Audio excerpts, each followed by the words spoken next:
Game on! Here's Johnny. You're gonna need a bigger boat. So serious. Roll out. I am Iron Man. This is a tasty burger. Welcome to the In Session Film Podcast. Welcome to episode 702 for August 24th, 2026, and I'm Jada Duran. And I'm Megan Kearns. Hey, thanks for joining us this week as we start off this week's show. She has no idea that I'm about to do this, but I'm going to wax poetic about Megan Kearns here for a few minutes here up at the top because she is just the absolute best. Absolutely incredible. So we recorded last week's show a little bit early. Episode 701 was a really fun time if you want to go and check that out. And then, of course, last week we had two reviews, The Rivals of Amziah King and The End of Oak Street, which I was not there for. And the reason being is because I had a crazy schedule last week. As many of you might know, if you're new to the show and you don't, I also play a lot of hockey. That is my exercise. It's about the only exercise I get between doing the show and having two kids, which takes up the majority of my time. I mean, hockey is intense and kids are intense, so Yes. that sounds like a lot of exercise. Yeah, keeping up with the kids is certainly a ton of exercise. There's no doubt about that for sure. But the most cardio I tend to get is playing hockey. Now, when I signed up for hockey, the two leagues that I play in, the two teams I play on, I signed up for them purposefully because it aligned up very well or mostly well with our recording schedule.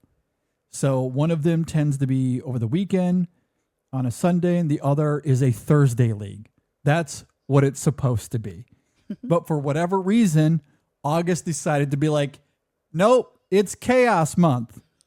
And we are scheduling games all over the place. So my Sunday league now has games on Tuesdays and Mondays. And my Thursday league I've had two Sunday games in a row on Sunday. My Thursday league is playing on Sunday, not my Sunday league. It's all kinds of chaos.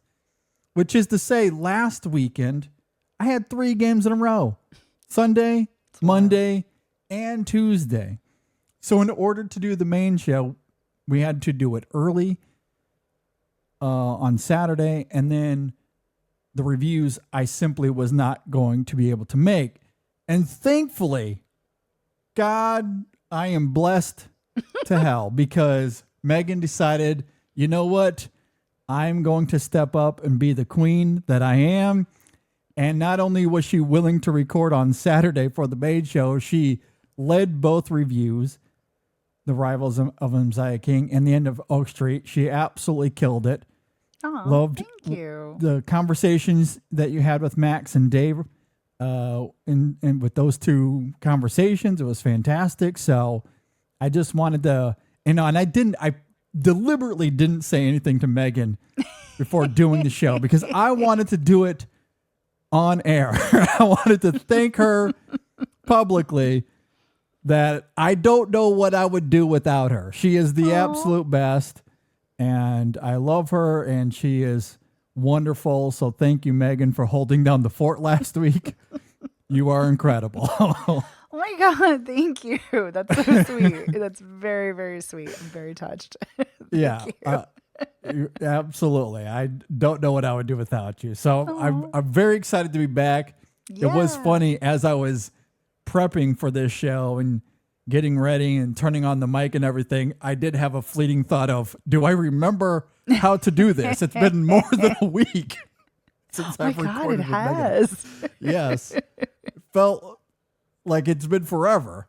Mm-hmm. But I am super grateful. Not only were we able to get out those reviews, admittedly, those 3 games I had back to back to back last week was some of the most fun hockey I've had in God knows how long.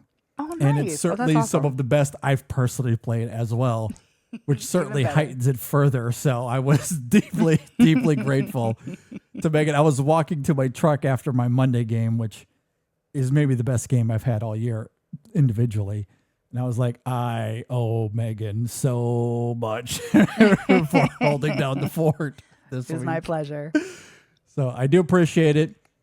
This week is going to be pretty simple for the most part. In the back half of the show, we are looking to talk about Ridley Scott. His new movie, The Dog Stars, comes out this weekend. Megan, as a fan of Ridley Scott, but also I know how you feel about animals. Are you a bit wary going into The Dog Stars? I mean, I'm always excited when there's an animal themed movie or animals are in it in some way, Yeah. but I'm also always wary because I'm like, oh God, I can't handle it if an animal's going to die or get hurt. So I am excited. I'm more excited that it's a post-apocalyptic film, which is one of my favorites, if not my favorite genre. And I'm also really excited that it's Jacob Elordi, who I think is a really compelling actor who chooses intriguing projects. Sure. But yeah, no, I am concerned. I am worried an animal, a dog, is going to die. I don't know that. I have not read the book that this is based on. Or I haven't adapted either. from, Yeah. but I'm concerned. Yeah. I was a little curious about that, and I do share in some of that trepidation as well. As an animal lover, I've had dogs for most of my life. So I am curious about that as well. But I am a big fan of Ridley Scott. The cast looks fantastic, to your point a moment ago. And yeah, I mean, I love post-apocalyptic zombie, if that's what this is. I don't know. It seems to cover all of the genre basis. So I am very excited for it. And I guess just on that note of dogs, real quick, Oh, yeah. I don't know what to make of the new David Ayer movie, but that trailer for Heart of the Beast crushes me every single time I see it. I've seen it twice now. And man, that's going to be an arduous experience, but one that could be quite satisfying in a white God kind of way.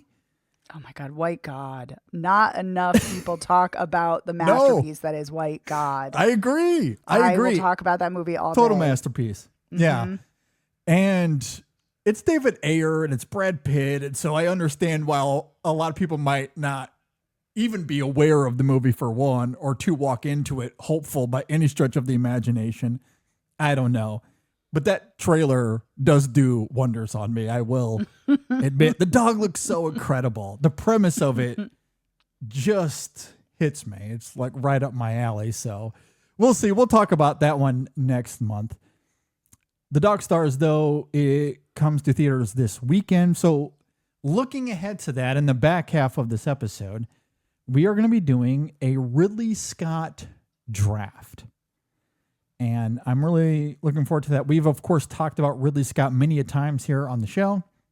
We've talked about our favorite Ridley Scott movies, but we thought we would twist that conversation a little bit by doing a draft. We debated whether to do picking 5 of his movies or picking 10. I know that I could certainly go 10 deep, but I don't know how I don't know if most others feel the same, especially given this late stage Ridley Scott, which is so polarizing. Very, very polarizing. But we landed on 5. We will draft our top 5 Ridley Scott movies. That'll be the back half of the episode.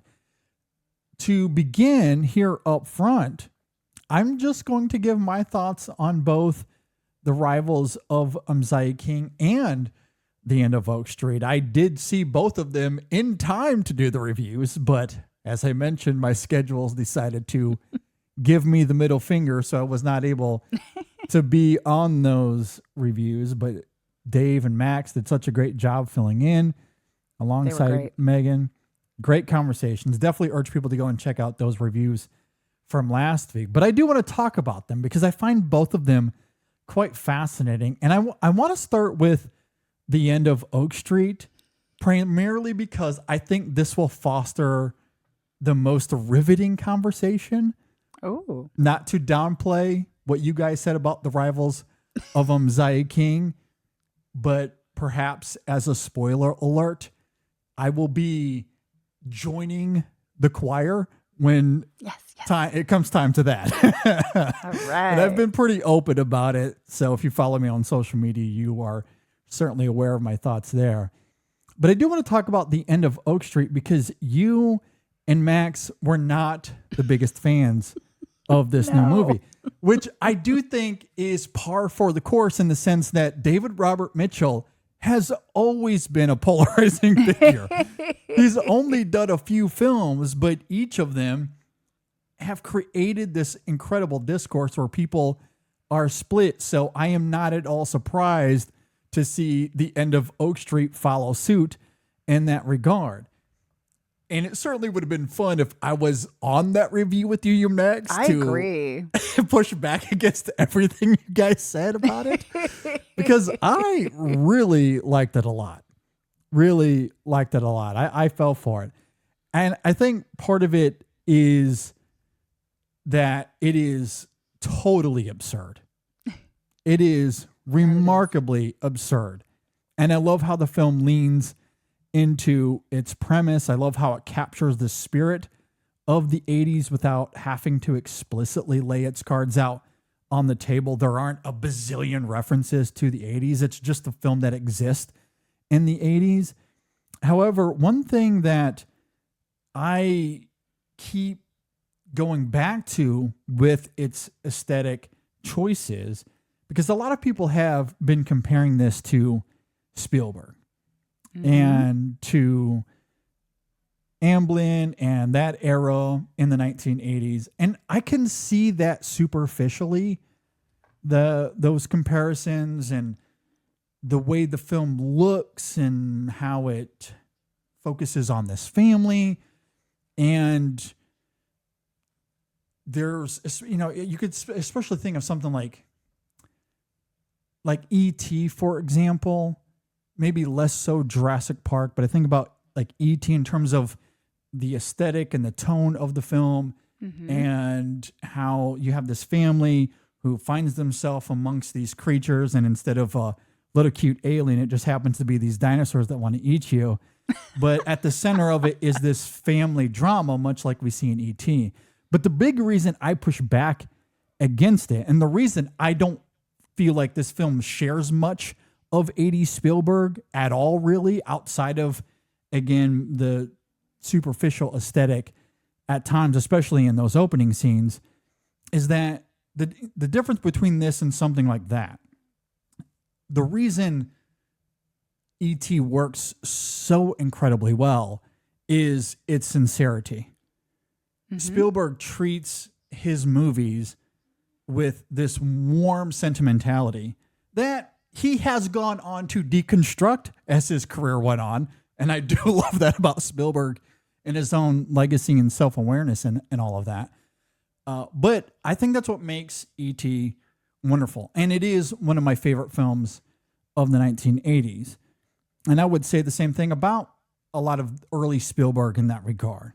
His sincerity is what gives those films, this remarkable magic, coupled with his patented filmmaking techniques that we have certainly talked to death about over the years.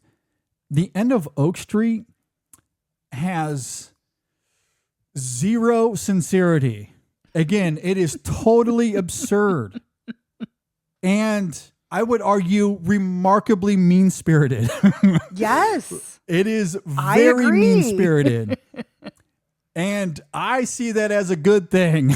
Like, for me, that is what makes David Robert Mitchell so fascinating. So it's like he's wanting to capture perhaps a little bit of that 80s Spielberg magic, only to pull the rug out from under it. Because in the end, the film has really nothing in common with those movies. And I find the ending to the film so fascinating as well. And I'll just give it away here. We're going to talk some spoilers when it comes to the end of Oak Street. So if you have not seen this film, maybe you can skip ahead. But we do have to talk about this film in some detail, especially the ending to it. I, of course, as always, have timestamps in the description of the episode. Feel free to skip ahead if you have not seen The End of Oak Street. But I think the ending to this film is riveting. I love how provocative it is, I guess, in the sense that you have the Anne Hathaway character, Denise, I believe her character name is, and her 2 children, and the young girl that they end up bringing along with them who lost her parents in the midst of all of this chaos. And they get back to the current time. 1982, I believe, is when the film takes place, before they time travel to the Jurassic era in this, again, very strange way. But they find themselves back in 1982. And the choice that Denise makes at the end of this film is so incredibly selfish. I marveled at it. I thought it was incredible. Not only because of how selfish it is, but also in terms of how it breaks the genre, in terms of the rules that were popularized, by the way, in the 1980s, particularly with Back to the Future, of course, and how it sets up how time travel is supposed to work. And Denise takes that formula and decides, you know what? Screw all of that. I don't care. I don't care about time travel. I don't care how all this works. I see my husband. I see an opportunity. I'm going to take it. My other self that is also living down there, who cares about them? I am going to steal this man who is really not my husband because my husband's dead. And I just find that so remarkably mean-spirited and provocative that I marveled at it. I sat there at the end of this film and I go, okay, that is certainly a choice. And it's one that a lot of people are not going to love.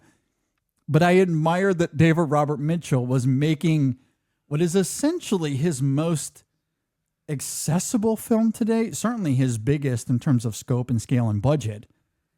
And he's still able to make these edgy choices that I have always loved about his movies.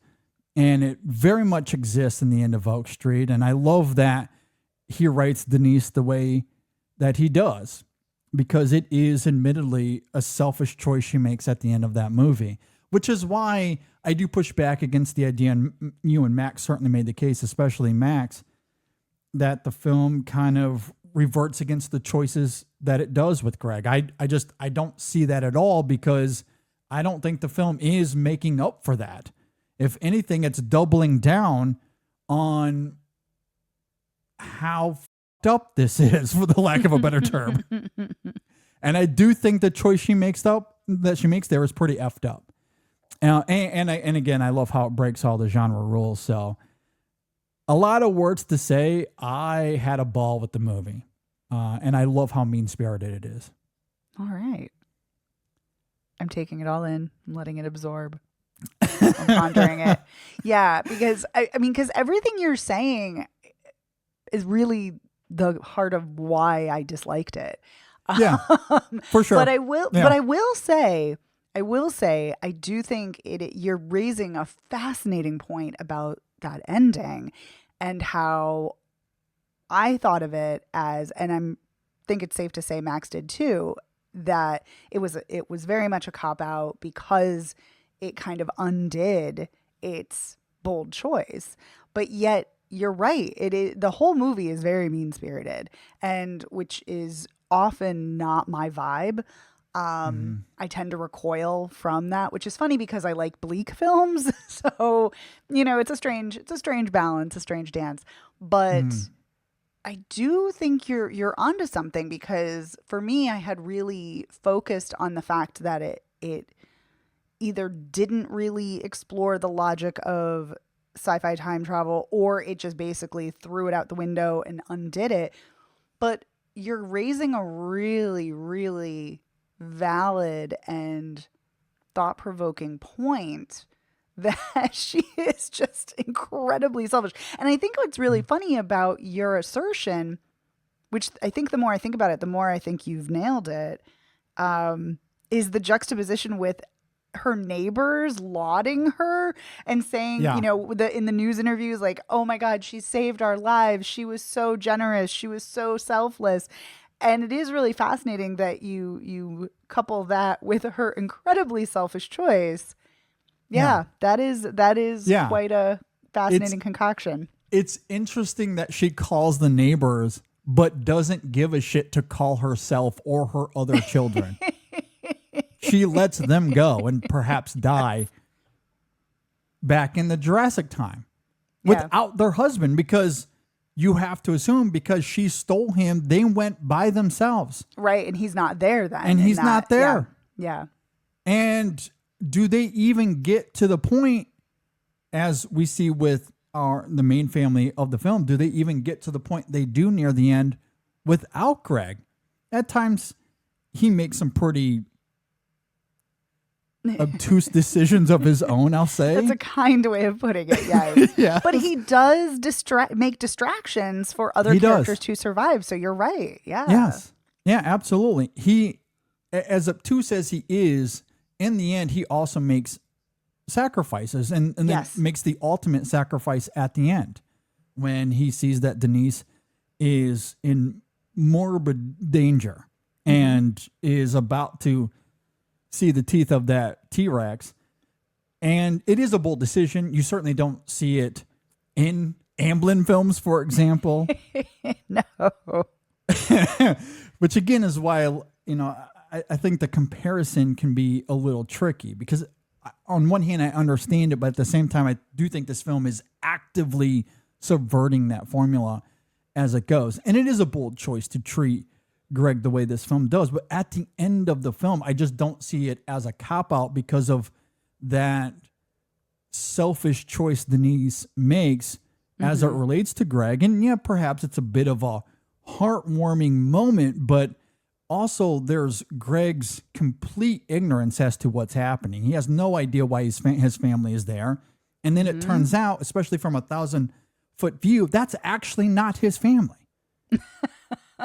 That's true. Especially if you subscribe to the idea, and I certainly do, that your experiences shape who you are. You're absolutely right.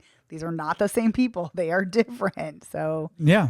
And also I love the fun thing of Denise. Clearly it's 1982, so Back to the Future has not come out yet. She has not been taught the rules. No. And so she comes back and just immediately breaks all of it. So as far as time travel works here, like, I just love how the film doesn't really care to establish rules because it's just constantly breaking them anyway. And that to me is part of the absurd fun of the film. And I think it leans into that mean-spirited nature for the most part. That's the big difference for me between something like this and Jurassic World, for example, where the mean-spirited nature of that film in particular, it doesn't work for me as much in that case because I feel like Jurassic World is only half committed to it. That's very true. Because it's Jurassic World. We can't be a mean movie the whole time. We want people to like us. We need to make $1 billion. And look, to be fair to those executives, that clearly worked. Those films make $1 billion every time. Every time. The End of Oak Street is a dinosaur movie, and spoiler alert, did not make $1 billion. Did not. So Jurassic World is certainly doing something unique and interesting to the masses. The End of Oak Street, though, very much leans into that mean-spirited nature from pretty much the very beginning, and it is relentless in it all the way until the very end. And I include that choice, especially that choice she makes at the end, where it's all about her and her family and trying to close some sort of gap. And again, to your point, that dichotomy of calling the neighbors but not herself is just so fascinating to me. So fascinating.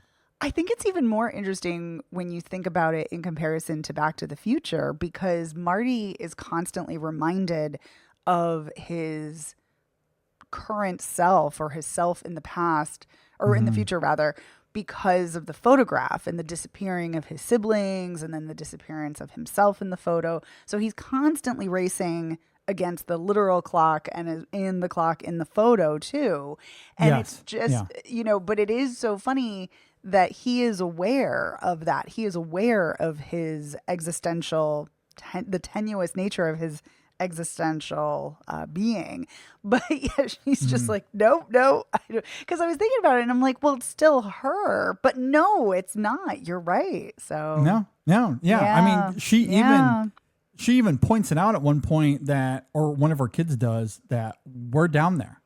Yes. That's how she gets the idea to call the Greg for the pizza and the delivery.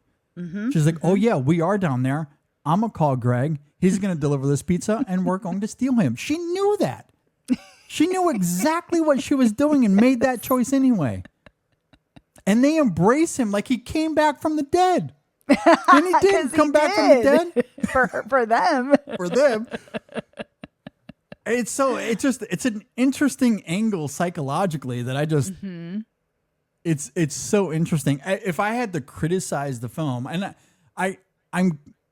I say this with also a level of, I'm glad that David Robert Mitchell didn't do this, but a part of me wished that there was maybe an extra 5 to 10 minutes where we see Denise really wrestle with that selfishness and like, I kind of f***ed myself, like this time traveling other self of mine and my two kids, by the way, these other versions of my kids, I just sent them to their death, perhaps.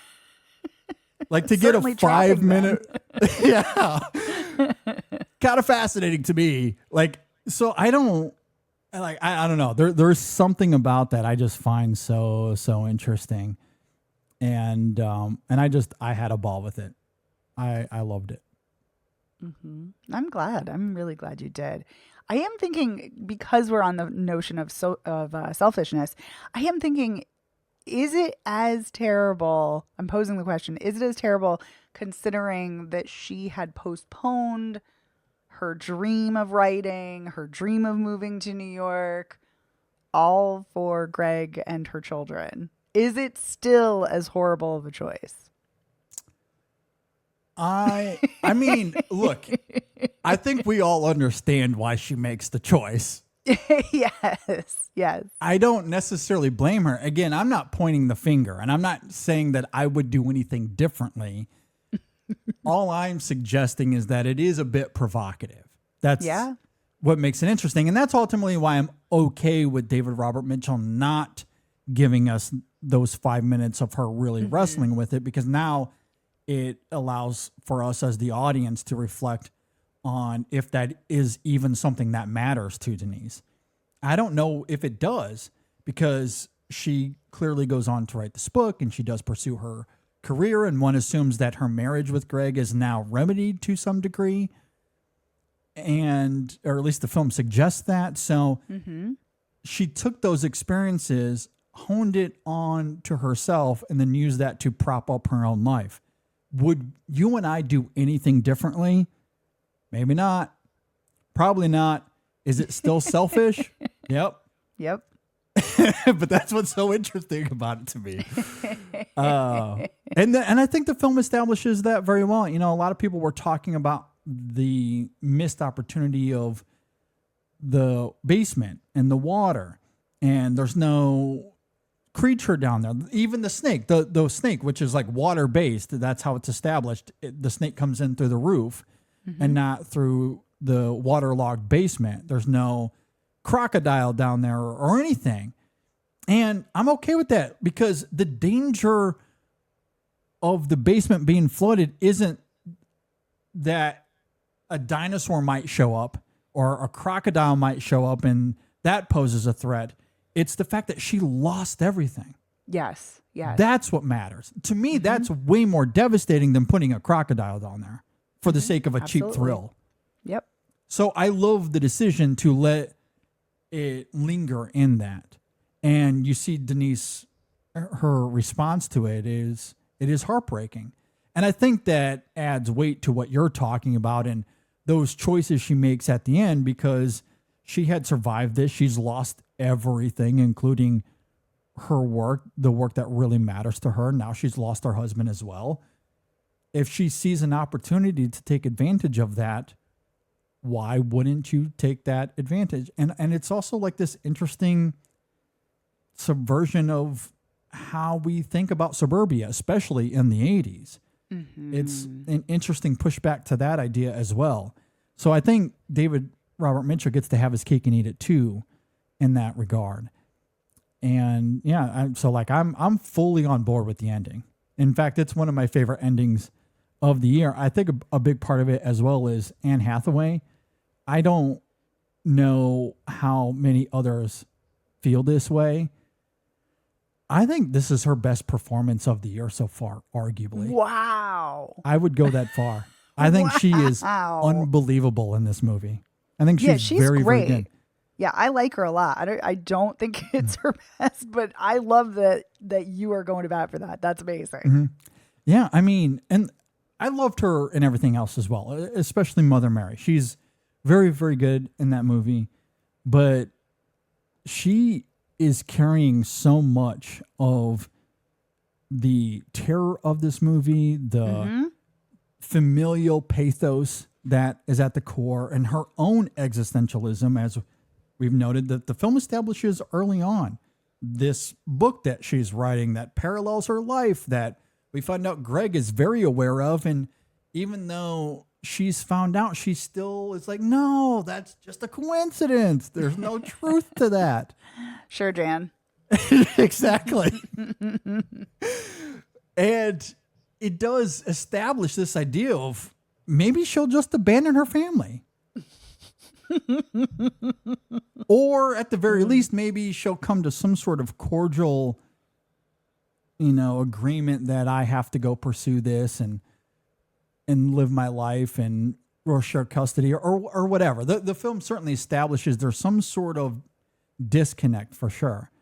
And then by the end of the film, not only are those gaps able to be full once again, but again, she's able to take advantage of it in this unique subversive way that is so counterintuitive to the major tropes of the 1980s.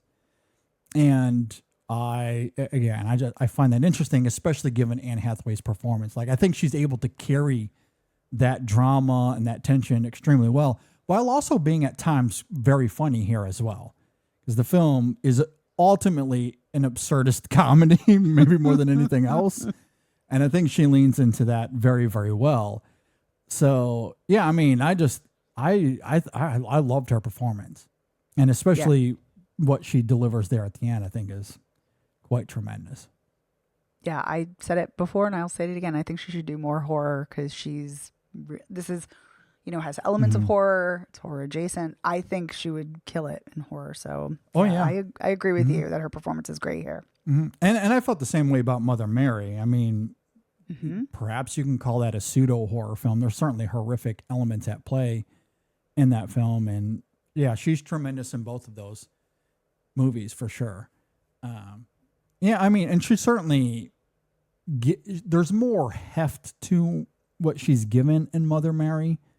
I'm not debating that by any stretch of the imagination. I just think that she's probably the best thing about this film far and away, aside from those bold choices that David Robert Mitchell makes, as I noted. But yeah, I mean, she's easily one of the best things about this film, and I love it.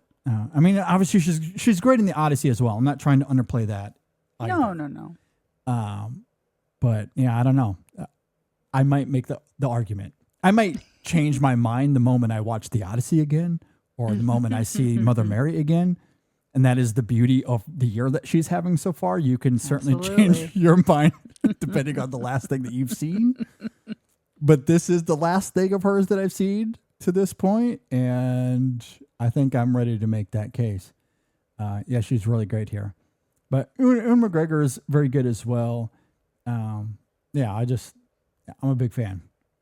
But if others feel differently, if they're more in the Megan and Max camp on this, not much pushback from me.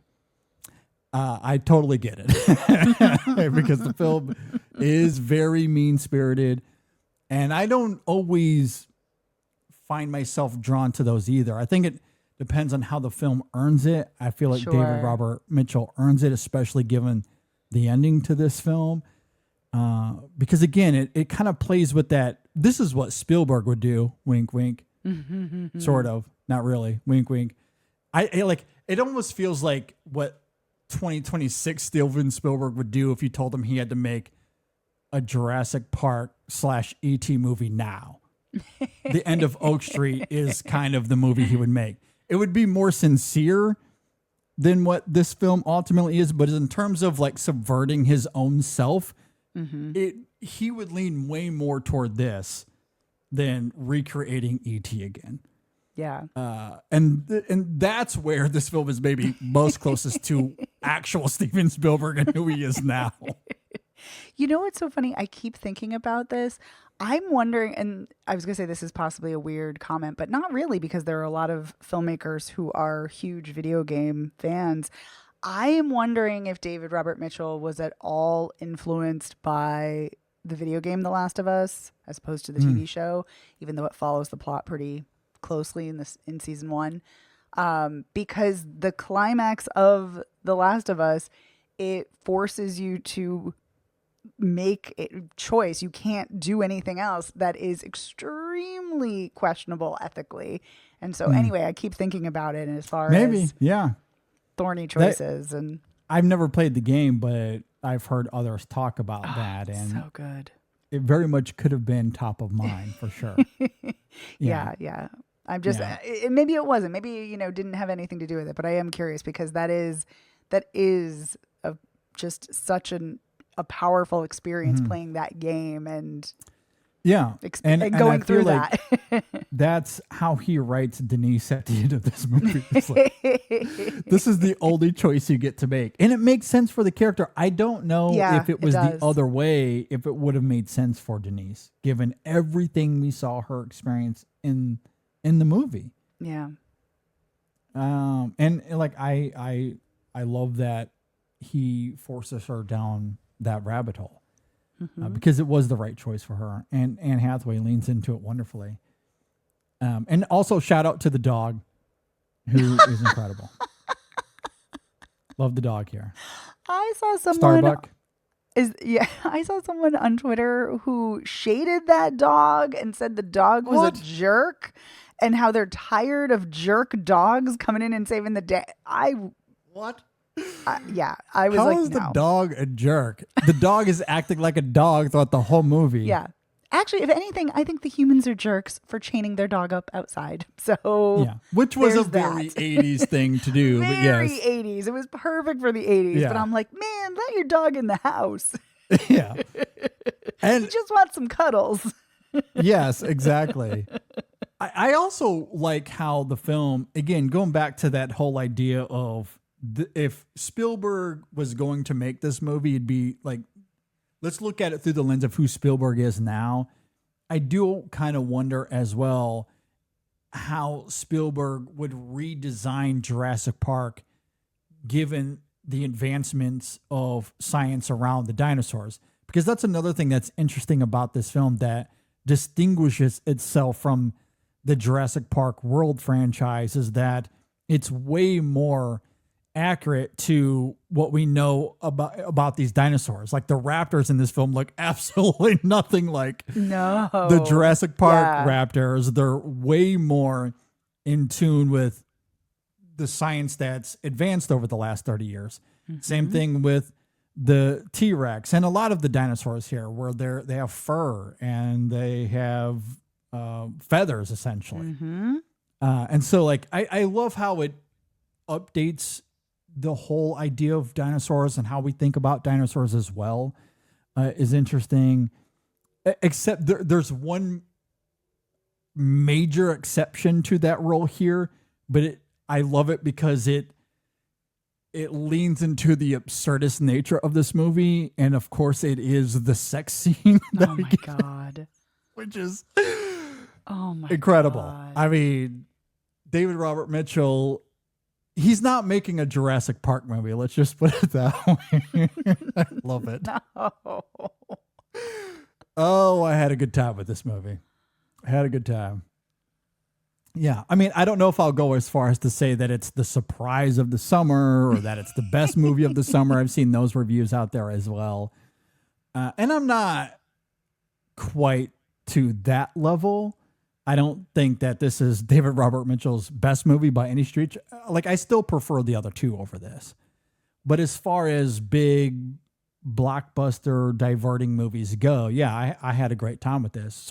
It's up there as far as one of my favorites, the subjective favorites of the summer. But yeah, I mean, it's a good time. Good time. I don't think we have to spend a lot of time here, though, moving on to the Rivals of Amziah King, because I just agree with everything you and Dave had to say. Yes. So I don't know how much I could add to this conversation. It's a really, really good movie. I mean, the first thing that comes to mind for me, and you and Dave talked about it profusely at the beginning of your conversation, what's so wild about the Rivals of Amziah King is that it's 15 different movies in one. Yes. I don't know how Andrew Patterson does it. It is a Southern, almost Linklater style hangout movie at times. It is a bluegrass musical. It is this family drama. It's a mystery movie. It's a crime thriller. It's a Western. It's a revenge film.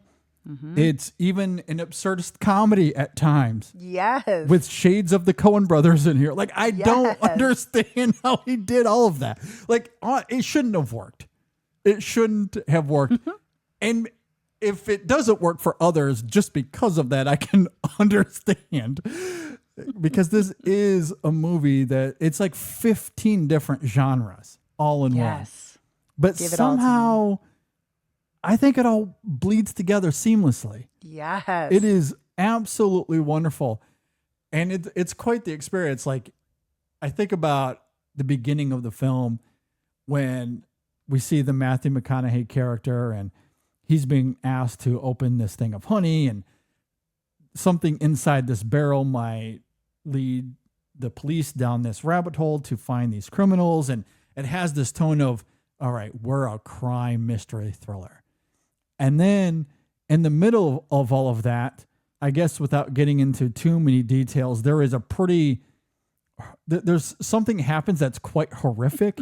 And it's like straight out of the Coen brothers. Like it just becomes this act of violence, but it's like almost like an absurdist comedy simultaneously. And then in the next scene, it literally transforms into a musical. I'm like, what is going on here? Like, I don't know what movie this is. Like, at the halfway point of this film, I was scratching my head trying to figure it out, but like in the best way possible. And then it makes this incredible narrative shift.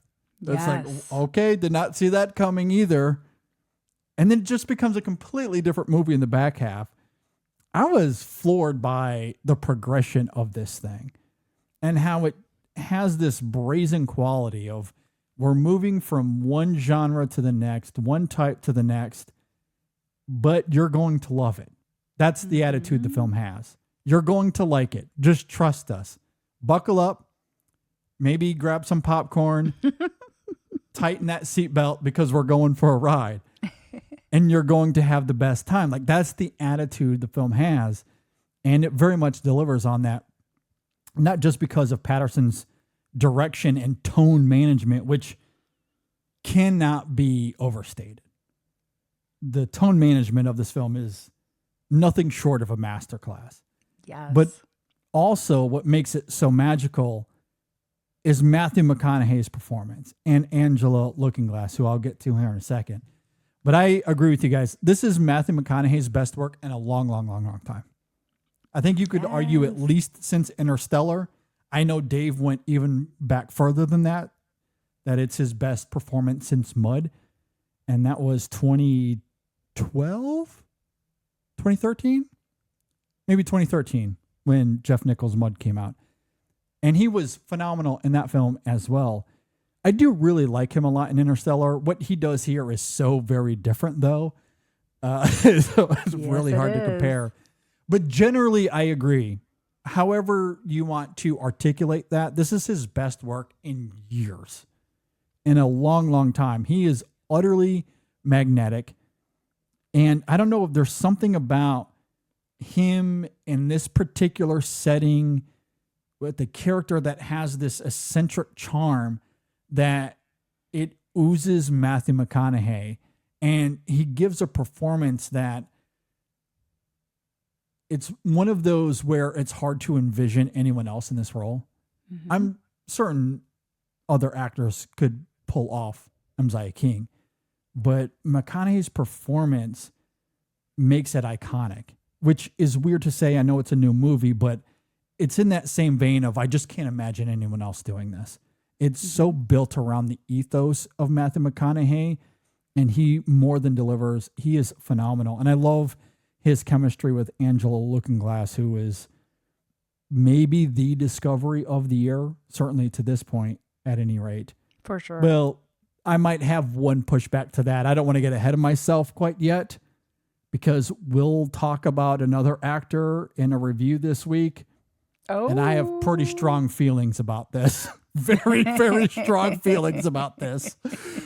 So I don't want to get ahead of myself quite yet. But in the conversation, Angela Lookingglass is very much in that conversation of discovery of the year. She is unbelievable in this film. And I think I read something like they auditioned hundreds. Yeah, they did. Yeah. Of it was like 300. Yeah. Or 200 or something. Yeah. To get this role, and obviously she won. And it doesn't take long for you to understand why she ended up getting this role. Yeah. She's very, very good. And it's interesting because I love it because of how understated it is as well. There's a lot of her in the front half of the film, especially where she's simply letting McConaughey carry the film, but she's observing, taking in a lot of what he's doing. It's not as if she's just there doing nothing, but because the camera does linger on her quite a few times in that front half, and she's doing a lot of subtle internal work that engages you emotionally and certainly builds out this mystery within the character that unleashes in a whole new way in the back half of the movie. She takes on this new persona that only works because of that observationist mentality in the first half, because you have to buy that relationship that Amziah King and Kateri and what they're trying to build together, and the trust that Amziah has with her, that when we transition narratively and it becomes more Kateri's movie, that she would want to carry on that legacy the way that we see her do in that back half. And that unleashes a different person that makes sense given what we see her in the first half. So it's great storytelling from Patterson's perspective, no doubt. I love the editing and all of that as well. But yeah, Lookingglass and the way she's able to carry herself in that first half to give credence to what she does in the back half, it's pretty special stuff. And she's quite remarkable in this film. One hell of a duo to center this movie. Yeah, absolutely. And that was something that really floored me, is that you believe their relationship, that they have this tender history immediately, even before you know what their history is. Yeah. And I love that you're talking about her performance so much, because something I read in an interview with Patterson was he was saying he credited the casting director for all of the audition tapes that he watched, and he said that what struck him about Angelina Lookingglass was her stare, like she had this soulful gaze that he was really riveted by. And I think you're absolutely right. And clearly he is harnessing all of Matthew McConaughey's, charm, his magnetism, his charisma, his the way he can command a room, everything, and he's utilizing it and leveraging it to the fullest potential. And because I think this is Matthew McConaughey's best performance ever, like ever. But to be fair, I still have some gaps in his filmography, but I digress. And I think with Looking Glass, again, he's harnessing all of her strengths as well with how observant she is and how she's subtly and internally reacting to everything around her. So I completely agree. I think I adore this movie. I'm so excited that you love it too. I think it is stunning. And it's a surprise in the best possible way. And it's funny, when you were talking about how it's all of these different genres kind of, colliding together, and it is.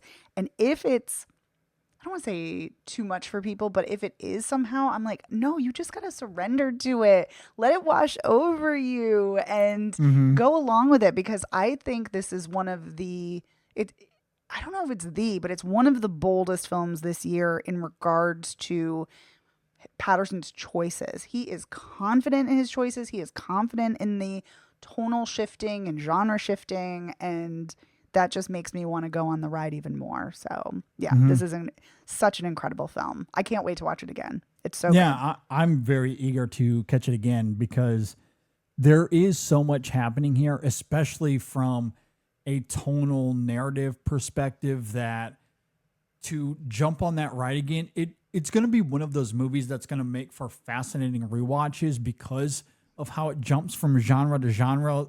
Yeah. It's not going to be tiresome at all. And I feel like there's going to be more nuances there the further down the rewatch road you go. And then you couple it with those performances, as we've been talking about. And look, I'm not going to push back. If anyone thinks that this is his best performance to date for Matthew McConaughey, I totally understand. I don't know where it ranks for me, but it's very much up there. Again, as I noted, at the very least, I'm with Dave that it's probably his best since Mud. I will concede certainly his best since Interstellar. I don't know if it's better than Moondog in The Beach Bum. That might be his best performance of all time. I say sarcastically because me and Brendan might be the only two people on the planet that like that movie. And that's another performance of his that's just tailor-made for McConaughey. God, I love that movie so much. But all joking aside, this is in the it's one or two, maybe three, like worst case. It is certainly one of his best, and it's going to be a shame if and when this isn't up for awards at the end of the year. I have no idea what kind of awards budget Black Bear Pictures has, but I hope that they're fundraising at the moment if they don't have the funds, because this performance needs to be considered at the end of the year. It has to be. He's really, really good, especially if you're on the boat of this is his best performance. And again, as I noted, I'm with you, Megan. I certainly would not push back against that at all. And Angela Looking Glass, yeah, she's just phenomenal here. Really, really good stuff. And I cannot wait to see more from her. And while I wasn't aware of those comments by the casting director, that makes a lot of sense. A ton of sense. There's a lot of time here where she's doing less talking verbally, and it's all done either through actions the character takes or those facial cues that she's able to convey, and it's tremendous. Like, I think of, I don't know if I want to give it away because it's kind of an interesting revelation near the end of the film. But look, there's a character that shows up, let's say in the last third of the movie, and it's played by an actor that you're very much familiar with. And I had no idea he was in this. That's why I'm kind of vague on it, because I don't know if anyone listening to this has seen the film. But when the actor shows up, but there's a couple of scenes where they go toe to toe near the end. And I love how she's able to not only keep pace with again, a pretty legendary actor here. Mm-hmm. She does it without having to say really anything at all. Like it's kind of all in those facial tics. And to your point, the way she utilizes her eyes to convey her emotion and her anger and her indignancy, it's incredible. It's really, really incredible stuff. So, yeah, big fan of the movie. The music to this film, just stupendous.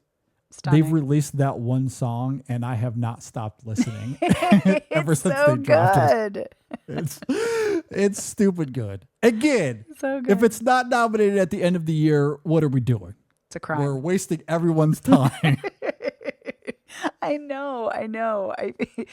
Dave was talking about how every year there's like one movie where he's like kind of the one man show, like, you know, drumming up Yeah. recognition and like championing it. And he was talking about this, and I feel like I need to join in. I'm like, we need to champion the music and this film and the performances. Like, yeah, what are we doing? Yeah, it's incredible. No, I know. Like, yeah, everything about like there's a world where if justice was a real thing, it's not. But if there was a thing called justice, this film would have at least 5 different nominations. For at sure. least. Yes. Yeah. Yes. Because this should also be up for editing. I agree. That cannot be overstated. Yeah. Given, like, we can't exaggerate enough. This is genuinely like 8 different movies in one. It really is. And a big reason it feels so seamless is the editing. It is truly incredible work. I should look at it, edited by Patrick J. Smith. Phenomenal work. Have to call him out. Really great stuff. So like it should be up for that award as well. But we'll see. Justice isn't real, and this film will probably get 0 nominations, and it's going to break our hearts at the end of the year. I know. But it is very good. I do hope people go and check it out. It is quite phenomenal. I'm a big fan. I look forward to watching it again. And it's still in theaters, I presume. I think so. I think so. I don't know. I'm not sure. However you can get your hands on it, whenever you can get your hands on it, just go watch it. Go watch it. Yeah, I'm pretty sure it's still in theaters. I don't know for how much longer. So, yeah, hurry up. Go see it. Yeah, hurry up. Go see it. All right, Megan, let's talk about one of the best surprises of the year. I know we just talked about the end of Oak Street, and people have claimed that is one of the best, if not the best surprise of the year. I said I can't quite go that far, and you know why? Because the Sheep Detectives exists. Yes. And that is really the surprise of the year. For sure. That is the surprise. It is unbelievable. Kyle Balda, what he does with that film, it is so wonderful and heartwarming and emotional. How can you not love the Sheep Detectives? We all watched that movie and collectively cried our eyes out. It's so adorable. What a gem. It was so good. Highly recommend it. Of course, starring Hugh Jackman alongside Nicholas Braun, Nicholas Galantine, Molly Gordon, Hong Chow, Emma Thompson, and others throughout the film. Julia Louis-Dreyfus, Bryan Cranston, Chris O'Dowd, Regina Hall, Patrick Stewart, all voice Sheeps in the film. So it's got a really great cast. It's so fun, so adorable, as Megan noted, and you're going to want to get your hands on this movie. It is out on Blu-ray right now, and we have 5 Blu-rays of the film to give away. Maybe 4. One might get lost in the mail. Who knows? Oh, I wonder where. Slip through the cracks? Yeah. We don't know where it's going to end up. But if you want to come over to my house, we'll watch it together.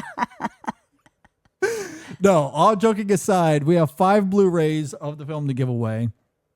And if you want to get your hands on one of these Blu-rays, simply follow us on social media at In Session Film on Facebook, Twitter, Instagram. We will put out a post later on in the week. All you have to do is engage with the post there to be automatically entered in to win one of these Blu-rays. And if you win, make sure you follow us. You have to follow us, because if you don't follow me, I can't DM you. And I have to be able to get a hold of you to tell you that you've won and to get your shipping address. So please be sure to follow us at In Session Film. We will select the 5 at random, and I will reach out if you are one of those winners, and you will get a free Blu-ray for The Sheep Detectives. Great movie, the surprise of the year. Gotta love it. So go and check it out. The Sheep Detectives. Be on the lookout for our post later on in the week. And we thank the Sheep Detectives for their support. All right, Megan, let's talk about coffee. I am hyped on it all of the time. I've had probably 4 or 5 cups today, at the very least, because it's Monday, of course. Of course. It's a new week. You got to start off hot. So I've had a lot of coffee today, but when you're drinking coffee called coffee, it's not the same as drinking your store-bought coffee or the chain store that you may or may not go to, where the coffee is bitter. If your coffee is bitter, spoiler alert, that means the coffee's bad. It's not a good grade of coffee. That's what that means. And you know why the chain store wants bitter coffee? Because you are going to supplement that with what? Milk, sugar, creams, pumpkin spice, all kinds of flavors to make it taste good. And you know what that does? That costs money. So your $3 coffee is now $8.25. Thanks for that. So not only are you drinking so many more extra calories, it's costing you way more than it needs to. And look, if you're going to spend the money, you might as well spend it on good coffee. Yes. Where you can get all of those great flavors naturally within the bean. And that's what I love about, let's say, the Ethiopian coffees, for example. You drink an Ethiopian Harar and you extract it appropriately. It is like drinking a blueberry muffin. It is unbelievable. It is delicious. It's exquisite, remarkable. If you want to get good coffee, legitimately high-graded coffee, we're talking about premium specialty grade coffee here, you got to check out Coffee Cult, because that's all they source. They have a couple of great blends that's fantastic. If you like a good dark roast or a good medium roast, I tend to like the single origin coffees just because they have, again, those high-end flavors that are just really fantastic. Either way, though, whatever your mood is, they have it. That's Coffee Cult, coffee with a K, call with a K. Go to coffeecult.com at checkout. Use the code ISF26. Again, that code is ISF26 for 15% off. Again, that code is ISF26. And we thank Coffee Cult for their support. All right, let's go ahead and transition. Let's talk about Ridley Scott. As we noted up at the top of the show, he has a new movie coming out. It is called The Dog Stars. And you'll never believe this, but it stars a dog. We all love him.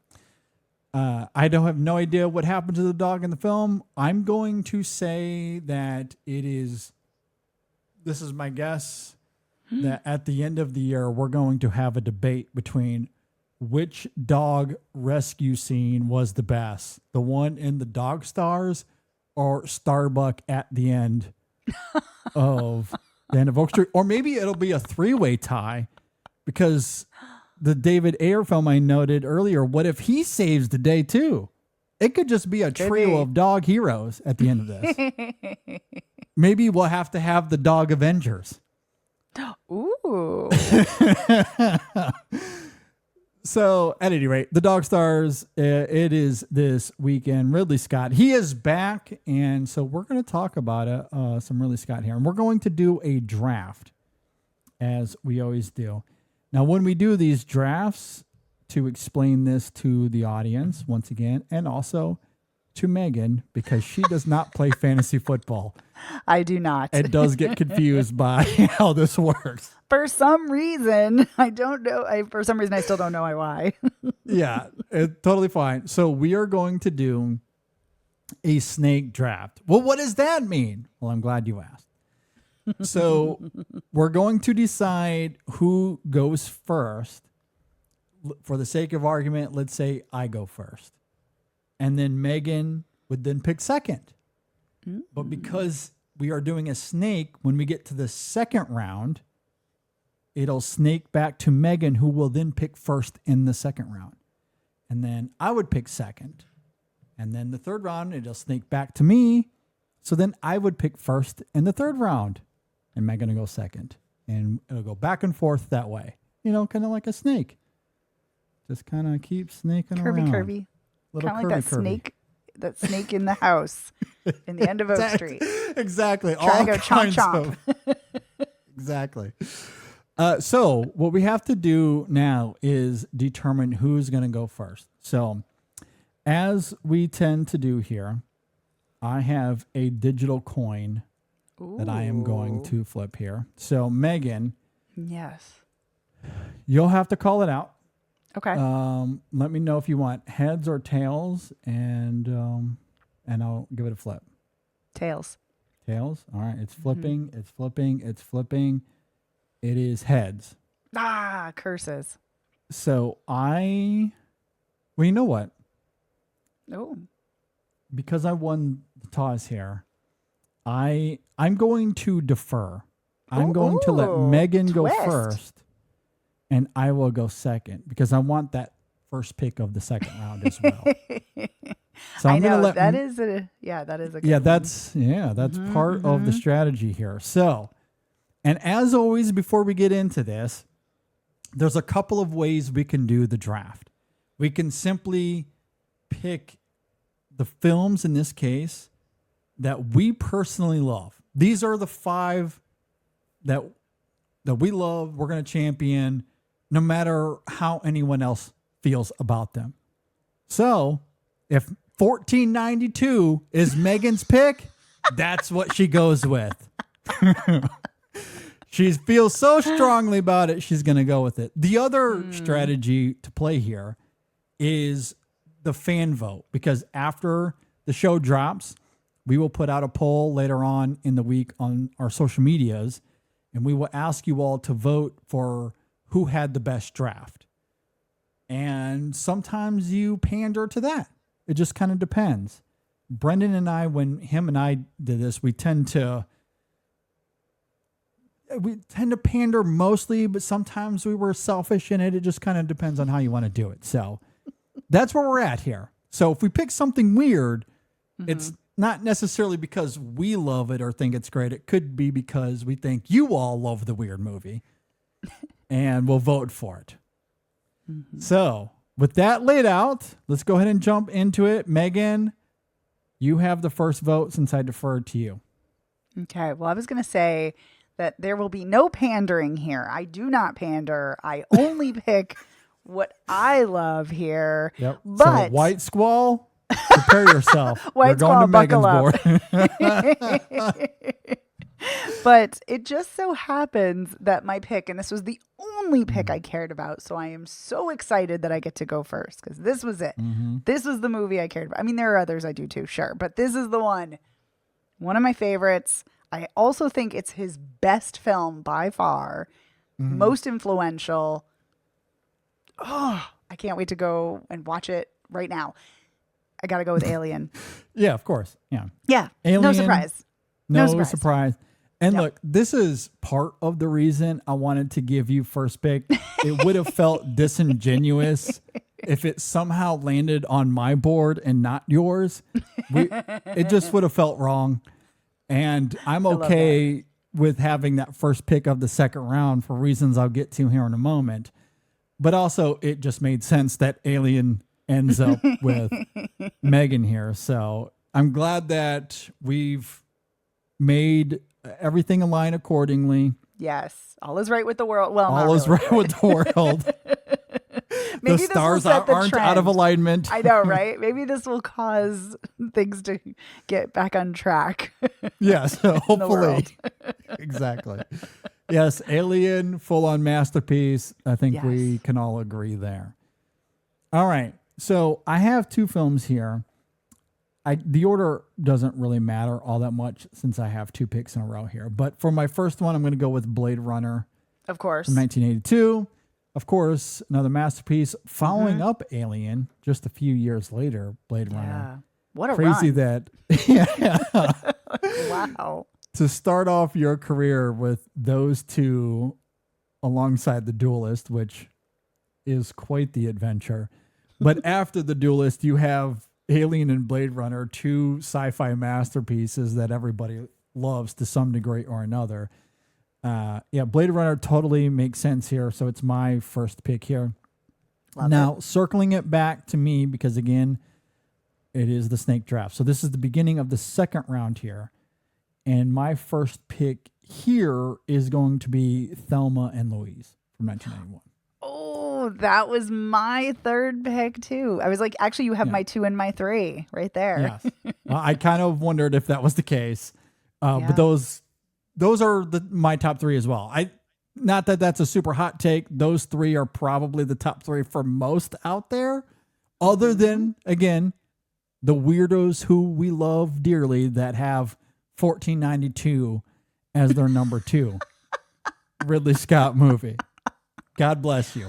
I want to know who has 1492 as their favorite Ridley Scott movie. I want to meet those people. It has to be somebody out there. I want to meet those people. But for the rest of us, those top 3 makes a lot of sense. Certainly up there. Blade Runner and Thelma and Louise. And this is a bit of a duelist perspective, to use a great pun here, because Blade Runner and Thelma and Louise are in my subjective top 3 for Ridley as well. But I also do think that will pander to the fan vote as well. Because again, super hot take. People love those movies. So it kind of works both ways in that regard. So we are back to you, Megan, for your second round pick. Okay, and I do 2 next, right? You get to do 2 in a row here, yes. Perfect. Perfect. I'm super excited. Okay, well, my next pick is going to be Gladiator. Gladiator. So a little I love Alien, it. a little Gladiator. Yep. Okay. I think there's 2 things that Ridley Scott does well. I think he does sci-fi incredibly well, especially horror sci-fi. And I think he does, occasionally big budget epics. This is one I think he does quite well. Yeah. So going with Gladiator. So Gladiator is such an interesting movie to me in the sense that if it had not won Best Picture, I think its legacy would be a lot different than it is today. I think it would be heralded more in the camp as Alien and Blade Runner. I think people would look at it with those kinds of eyes. But what do we say on this show all the time, Megan? Movies are not sports. Movies are not sports. But when it comes to the Oscars, boy, do we love to treat art as sports. Oh, boy, do we love it. And God damn it, Gladiator won Best Picture. And we cannot have that, Megan. We can't have it. God forbid we can't have it. So people set their sights. They got their arrows out, and we're going to take down Maximus with every arrow we have. And so Gladiator has this weird reputation of being this phenomenal historical epic that in any other context would simply be looked at as that. But it has that Oscar, and God damn it, we can't have that. So there's certainly a contingent out there that feel a certain way because it did win that award, and now it's on some sort of pedestal, and we can't have that. So it's weird. Like anytime the film is brought up, inevitably the Oscars comes into it. Always. We can't have a conversation on Gladiator without it. God forbid.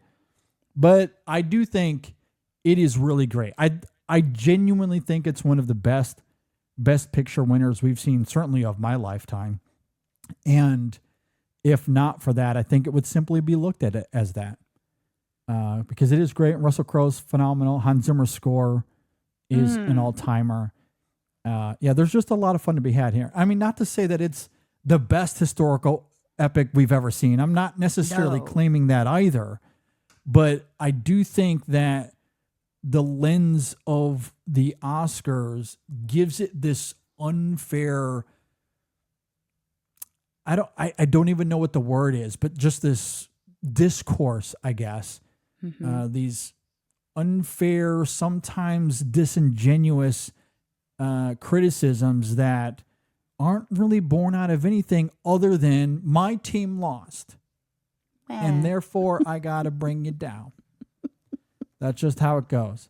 And look, obviously, I be slightly facetious here for the sake of fun.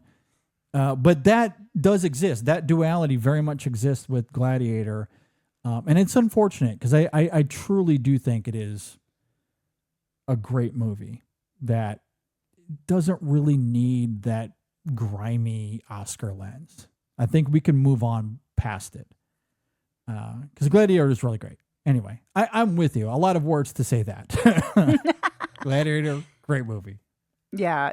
No, I think Gladiator is great too. I can understand why people might find it overrated because it won Best Picture, but I don't typically judge movies based on whether or not they win an Oscar or not. And so for me, I know there are normies who love this, and there are cinephiles and film critics who don't, who have disdain for it. But I think it's a great film. I have seen it many, many times. I think it is an enjoyable and fun film every time I watch it. So, and also I think, Russell Crowe is really great in it, but I think the supporting performances are fantastic. Whether it's Connie Nielsen, Equally, Joaquin for sure. Phoenix, Richard Harris. I mean, there's They're all so great. many. I think the supporting cast is really, really good.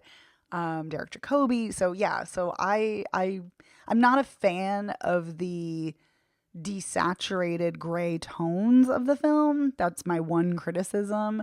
Actually, there's probably other criticisms I have too, but I love the film. So yeah, I think it is, in a weird way, it's underrated, even though it won an Oscar. I feel like that's kind of a strange honestly, thing to say. Yeah, that's honestly where I sit too.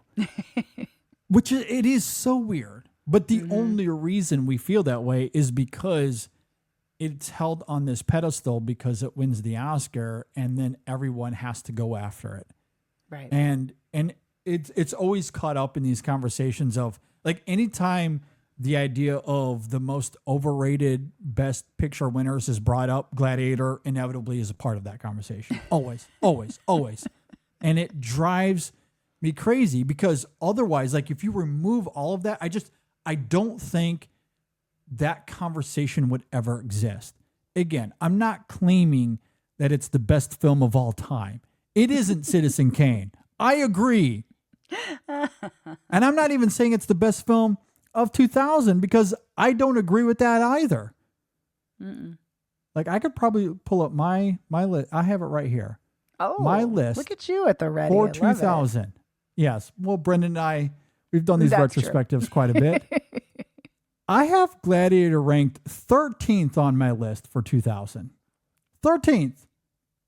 So I'm not sitting here being a Gladiator apologist and that it's even the best film of its year. I don't. I prefer Almost Famous, Oh Brother, Where Art Thou, Dancer in the Dark, Yee Yee, Beau Travail, Bamboozled even, Ratcatcher, Unbreakable. I would take those movies. The Virgin Suicides. Damn, I that's have a all of banger those films list. ranked. I have all of them ranked above Gladiator. But I think Gladiator is really great. It's a top 20 movie for me of that year. Worst case. Again, I have it at 13. Very, very good movie. So I'm not sitting here trying to put it on a pedestal either. I just feel like it's underrated because of that, because of the Oscars discourse, which gives it this weird, murky lens that it just, the film doesn't really deserve. But it's very good. It's very, very good. And I'm with you. The supporting cast, again, the score to this film, the production design, like, it's insane. Like, Yeah, it's Sorry, I was just gonna say you talk so much about film scores and film soundtracks. That is a film score that I used to listen to while writing, and it is so good. It's so good. So good. Yeah. Yeah. I've listened, like I've been to a couple of Hans Zimmer tours now. Ooh. Most recently, probably, what was it, 2022? I want to say 23. He was here in South Florida, and I went to see him at the Hard Rock. It was a phenomenal concert, and Lisa Gerrard was there. She was part of the tour. Wow, at least that's incredible. when they were in South Florida. So when they did the Gladiator, movement, she was a big part. She was on stage with Hans. It was unreal. It was so good. So good. Yeah, that score, that soundtrack is just, it's phenomenal. Really, really great stuff. So yeah, anyway, anytime Gladiator is brought up, I feel like I have to champion it. Like it's weirdly underrated. Right, which shouldn't be the case for an Oscar should not winner. be the case, but it is. Yeah. All right. So back to you. Anyway, Yes. we're back to you. Yes. All right. Well, my next pick, I feel like this is a controversial pick, but I'm going with it. And yeah, and I'm just going to say it and then I'll say why. So I'm going with G.I. Jane. And Whoa. yeah. Okay. Damn the fan vote. Damn That's it. correct. That's correct. Throw it out the window. I'm going with it because, well, one, I actually think it's a good movie and I enjoy it.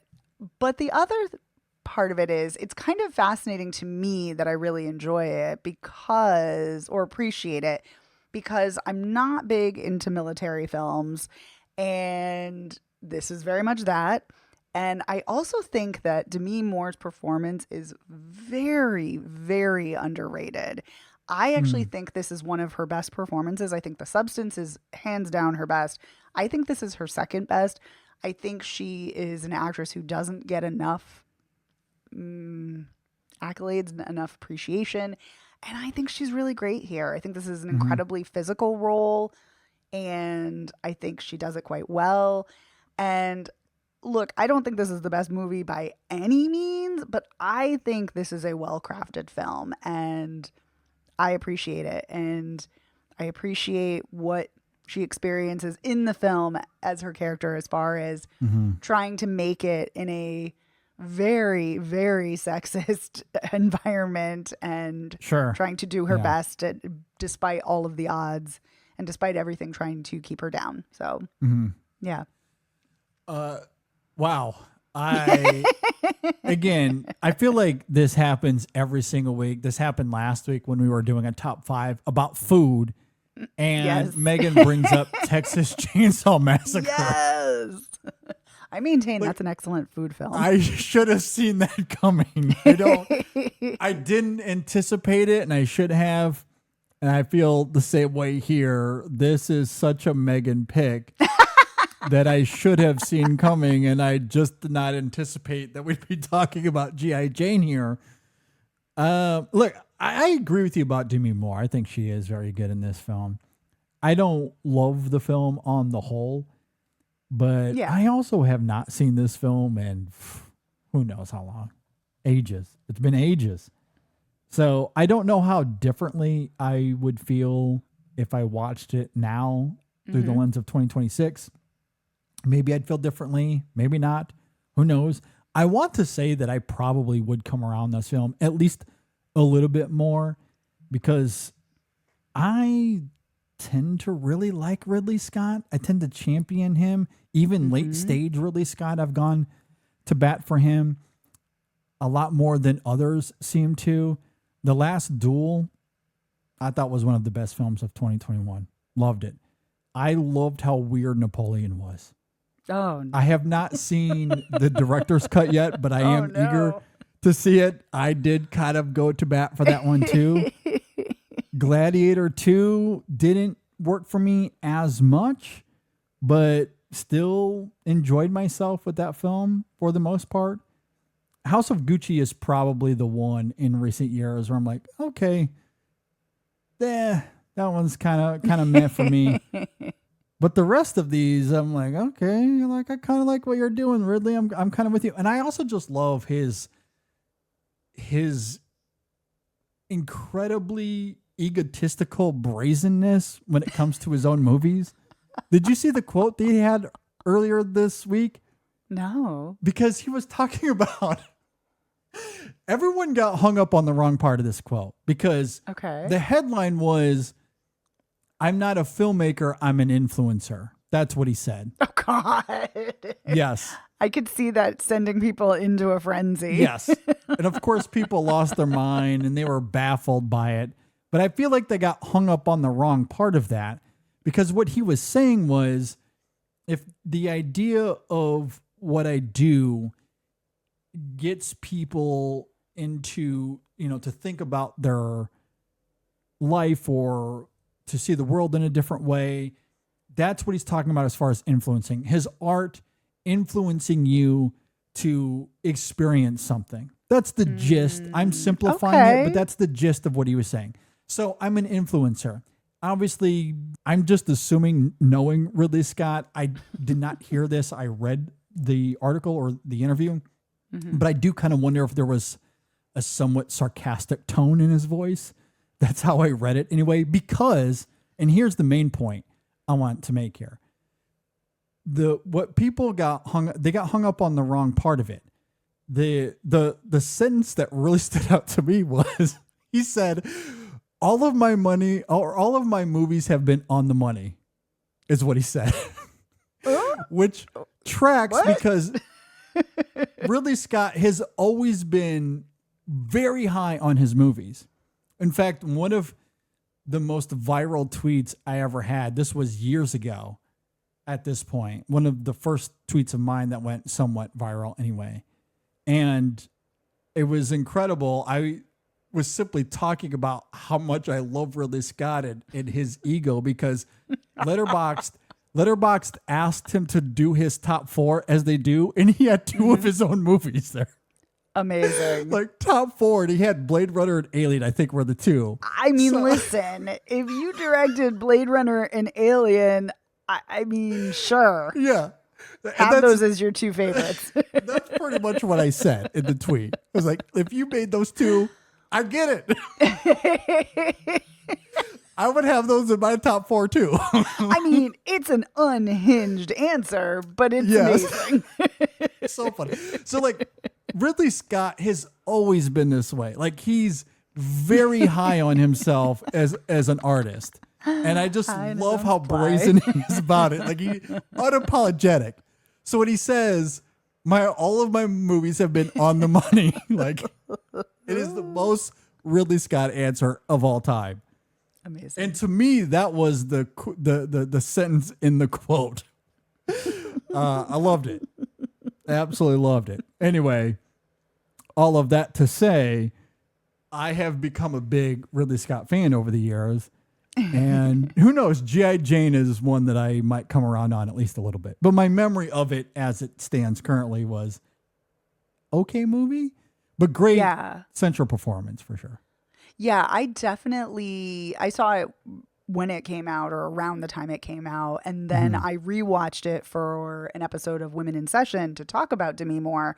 And I was like, wow, I liked this a lot more on a rewatch, watching it a couple years ago. Yeah, good stuff. All right, so that is G.I. Jane. Yes.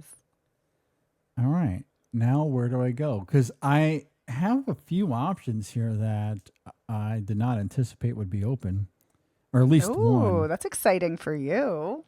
It is. I mean, there's obviously many more films to choose from since we're only doing a top 5 for each of us. But G.I. Jane was not on my list of films to worry about. Okay. Where do I go?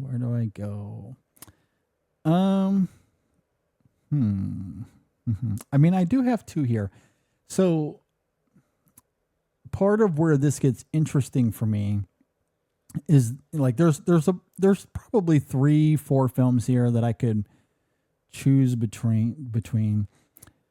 what really holds me up is the Prometheus alien stuff in the 2010s. Mm-hmm. And the reason I say that is, like, I only have 2 left. So these are I have 3 left. Right. But Yeah, you have 3. I have 3 left. But at the same time, if I am considering the fan vote, and maybe I shouldn't because Megan has completely thrown a grenade into that whole idea. I mean, don't follow my lead. It's chaos over here. It is chaos over there with Megan.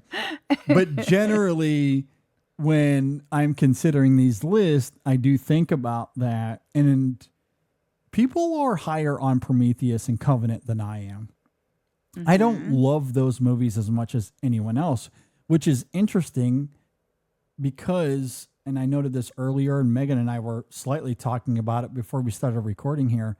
There are several movies here that I would champion that I think are better than their reputation that are not those movies.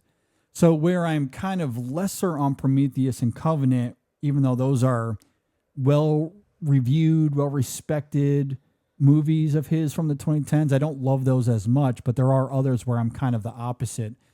So it's that kind of yin and yang of, do I go with Prometheus? Will that help me with the vote? Or do I go with my heart a little bit more?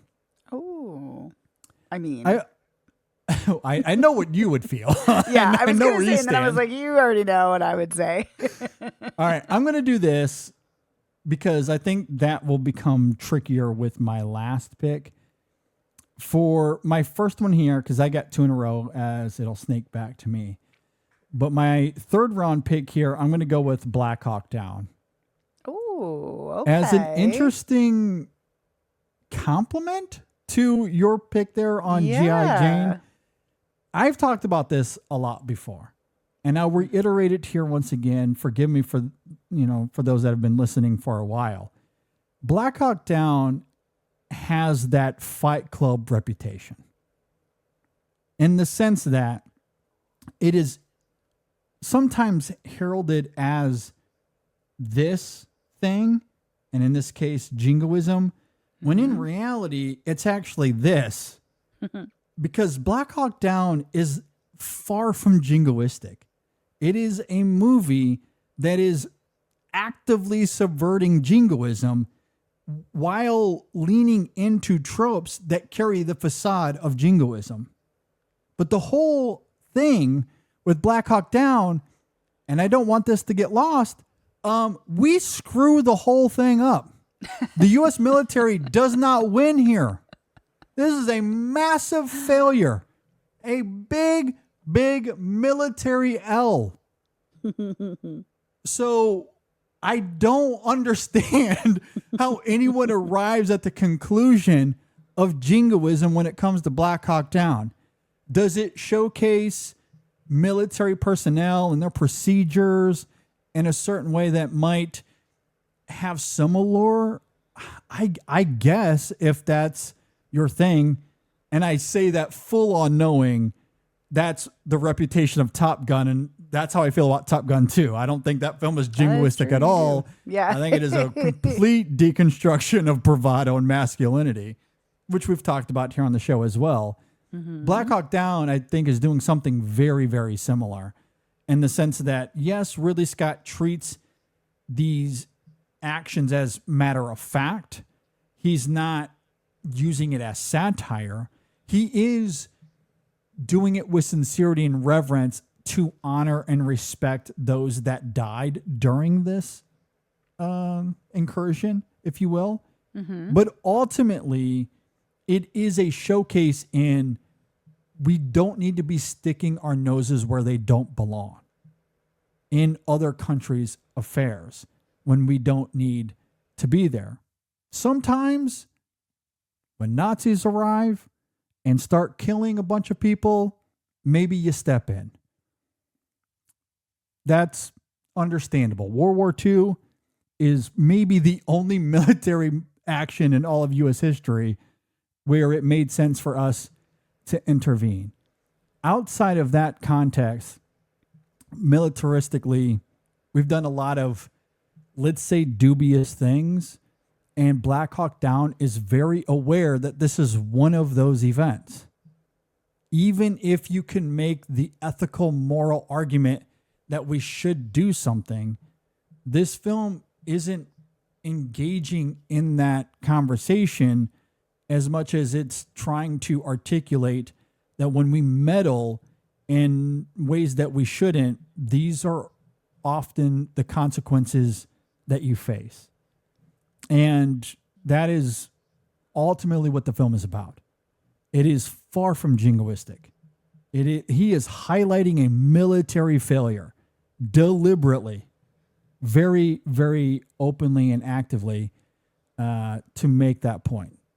But again, doing it through that lens of sincerity to honor those that died. So he's not making fun, and he's certainly not trying to use it as satire, but it is not a commercial for the military. It's not.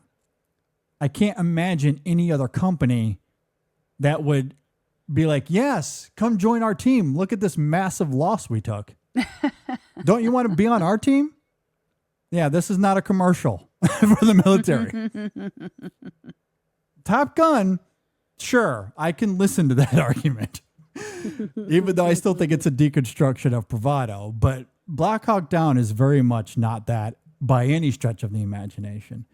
So, like, some of the reputation it has is very, very strange to me.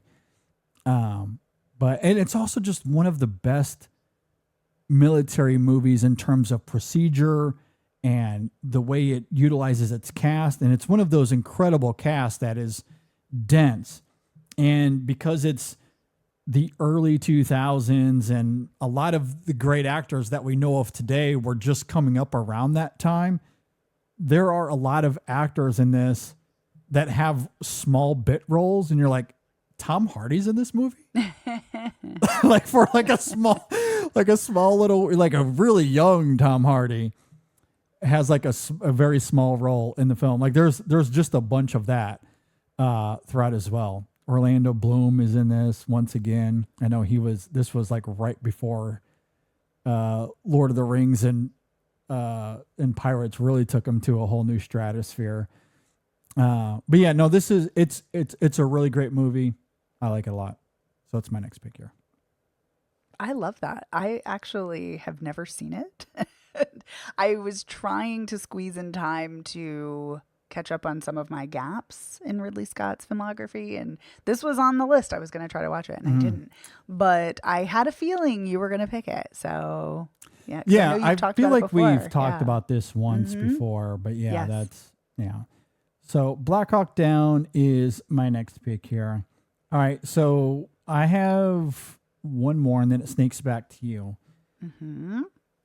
Man, again, there's a couple here I really want to pick from. What do I want to do? I am going to go with. I'm going to go with The Martian here for my next one. All right. I think there's a little bit more commerciality with this pick compared to maybe the next one that I go with, which could be the personal pick.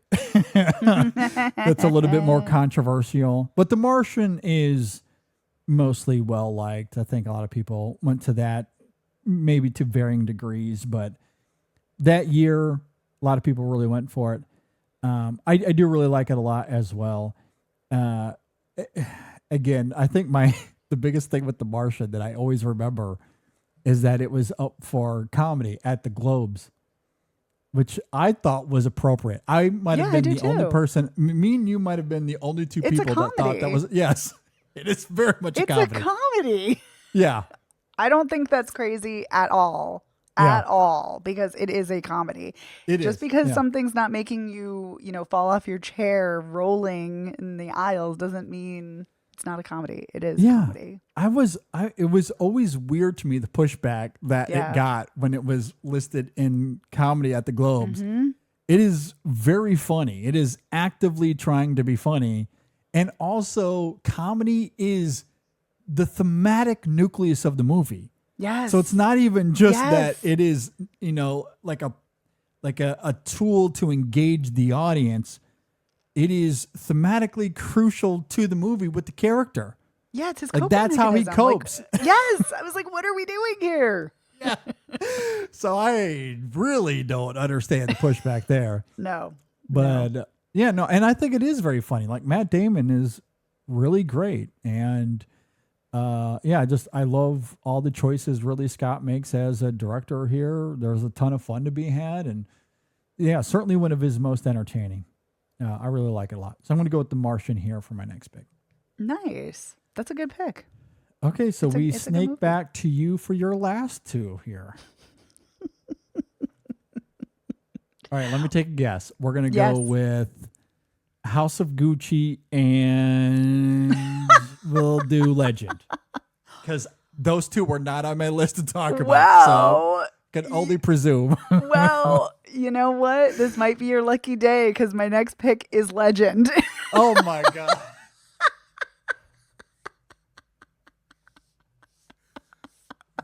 This might be the most legendary moment on this show. Yeah, because I did not anticipate that at all.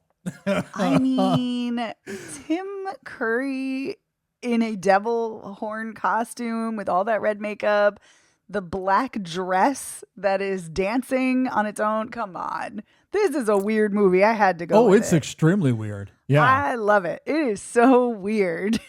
it is very weird. It's great.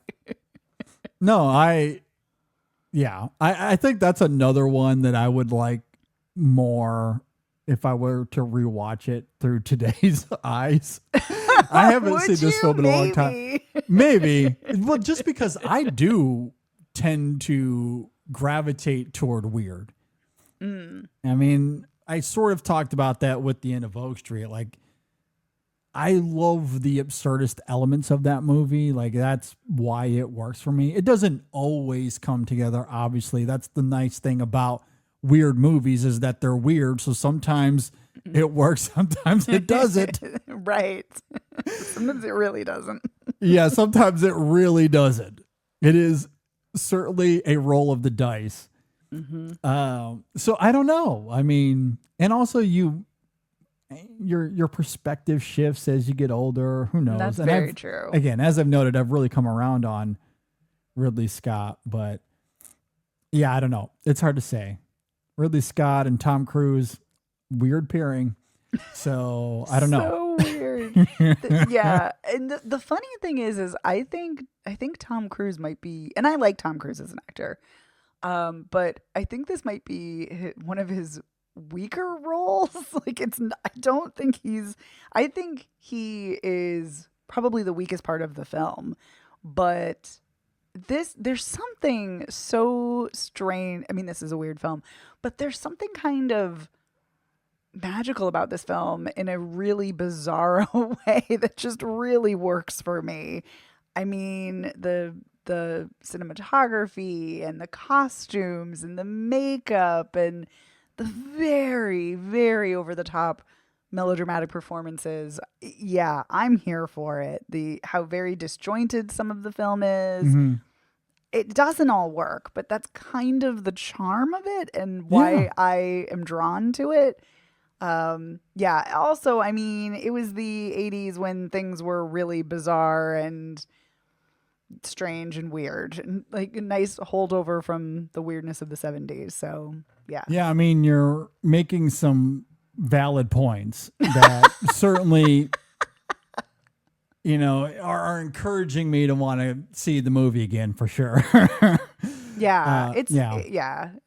It's a strange fairy tale. It is. Yeah. And there's so many facets to it that are just weird that I'm I'm enjoy. definitely incentivized to want to go and see it again. Yeah. I guess once we get through this fall season, because we're really bumping up against the busiest time of the year for us. So I don't know how much extra time I'll have between now and the end of the year. But once we get through the award show, I might have to bump this up and give it a go and see how I feel about it. This and G.I. Jane. And let's say someone to watch over me, I'm assuming is your last pick. It's not. It's not, but it is on my long list the problem with that movie is I saw it so long ago that I don't really remember much about it. Same. Yeah. Yeah. But I remember enjoying it, so there's that. But that really would have been an outside pick. Yes, it would have. But I didn't expect G.I. Jane or Legend, so your last pick here could go anywhere. That is true. And the funny thing is we've now run out of the films that I really enjoy of Ridley Scott. So I'm now going into my second tier where it's like, yeah, these are all right. And so this is kind of a weird thing to have on my list of like, yeah, it's all right. And I also am not because you mentioned this film already, and I'm not super, super huge on it either. But there is one scene that I do adore, and for that reason and that reason only, I am putting Prometheus on my list. Yeah, I fair am enough. here for Noomi Rapace. I love her. I love her performance. And her scene, her abortion scene where she's cutting into herself with the machine. Sure. Love it. I love that scene so much. So, yeah. Yeah. Another strange movie. Very with strange. Some striking visuals, to be fair to Ridley Scott. Yes. And the performances here are really great. Noomi Rapace is fantastic. Fassbender is pretty killer in these movies. I have nothing against the movie performatively. My biggest issue with Prometheus that also stems with Covenant is that there's so much philosophizing in these movies. Yes. But it's not complemented with an equal amount of substance, at least for me, compared to something like Alien, for example, where there's certainly a level of lore and world building going on in that movie, but primarily it functions as a slasher movie. Yes. And there's a lot of great symbolism throughout the film without holding your hand. So you could go scene by scene and point out the phallic imagery throughout that film. And it never stops to tell you, like, hey, you see that over there? Pay attention to it. Pay attention to it. Where I do feel like that is the case for Prometheus, where it is philosophizing and telling, and it becomes supremely convoluted and baffling, and it just doesn't have enough substance to really redeem itself in the end, despite the performances, which, again, I do think are really great. And there are some phenomenal scenes, individual moments in a vacuum that I do think is quite great. So the film leaves a lot to be desired for me, both of them, really, Prometheus and Covenant. And Covenant, I don't think, is a great slasher either. Prometheus, I think, works mostly well as a genre exercise, and it is visually quite stunning for sure. Again, I don't think the philosophizing carries any weight. It's just hollow for me in that movie. Covenant is probably my least favorite Ridley Scott film that I've seen. Oh, and interesting. Because it carries that same hollow quality, but also I feel like it's a really trite and not very well thought out horror film. Like everything is, I don't know, like just so thinly veiled. And the characters aren't that interesting to me. And it's very easy to see where things are going. And it's like Ridley Scott is trying to play his cards way too early. And I just didn't find it compelling at all. Like, give me the weirdness of Legend over the hollow, thin-skinned Alien Covenant. Yeah. So Yeah. I mean, I don't disagree with you. I'm not a fan of Covenant. And to be fair to it, I haven't revisited it in quite some time. So maybe I would appreciate it more. And I'm also not the biggest, and I know it's weird to have this on my list because I'm not the biggest fan of Prometheus because the cerebral elements that you're talking about, especially when you compare them to the brilliance of Alien or even Aliens, and I know that's not Ridley Scott, but still he laid the blueprint for Aliens, or even Alien 3 and Alien 4, which I'm not the hugest fans of, but they're still well-made films. But Alien absolutely is a slasher film. It is a masterpiece. It's also a feminist masterpiece in that you're right, there is all of that phallic imagery and symbolism, and it's not, it is not beating you over the head like you're saying. It's not hand holding, but also there's so many elements like the themes of motherhood, both symbolically like with the computer named Mother, and then later with themes of motherhood in the franchise with Ripley, but also the element of her being silenced as a woman, and she's following protocol and she's following quarantine protocol, and she is shut down and she is silenced that way. And also there's that scene where Ash is trying to actually silence her with a magazine shoved in her throat, and it's a porn magazine, which again kind of plays into the phallic imagery. Like there's so many layers to it. And then the whole like chest bursting, you know, and the imagery of that and the fear of, you know, reproduction and everything. Like there's so much happening and it's so visceral. And I think that's what works on it, is that there's all of these layers and it's so incredible, but you also have these phenomenal performances, this striking imagery, but also it's so visceral and it really is felt rather than thought, even though there is so much thought put into it. And then you just don't have that with Prometheus and Covenant, sadly. So I agree. Absolutely right. Yeah. Prometheus is, I think it works better as a collection of scenes, like you're saying, which is really how I approach it, because there are scenes that are great in Prometheus. But yeah, Covenant sadly doesn't work for me at all. Yeah, exactly. Alien is incredibly thoughtful in its approach, and the craft of the film and the storytelling. Yeah, it's very clever and smart. And I feel like Prometheus wants to carry the facade of being clever and smart and cerebral, but I feel like that's all it is. It's a facade. There's really not much substance to it. And I think it's even worse in Alien Covenant, a film that I feel like hates its audience and it very much thinks you're stupid. That's how I feel about Covenant. Like that's a movie that thinks you're dumb.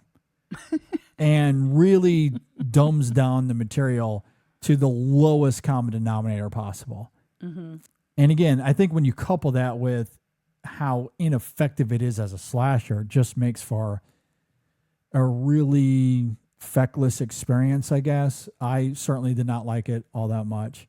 Prometheus, I do think, has at least some redeeming qualities, so I can certainly understand that a little bit more. But generally, I'm with you in the sense that I don't think they're anywhere near the sophistication or the thematic richness of something like Alien, which is just a full-on masterpiece. So yes, I do struggle with them, admittedly.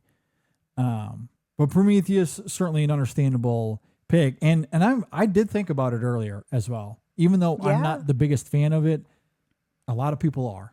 And a lot of people will certainly vote for it just because they love Prometheus that much. So I was certainly considering that here for my last pick as we kind of wind things down here. For my last pick, though, I'm going with The Last Duel.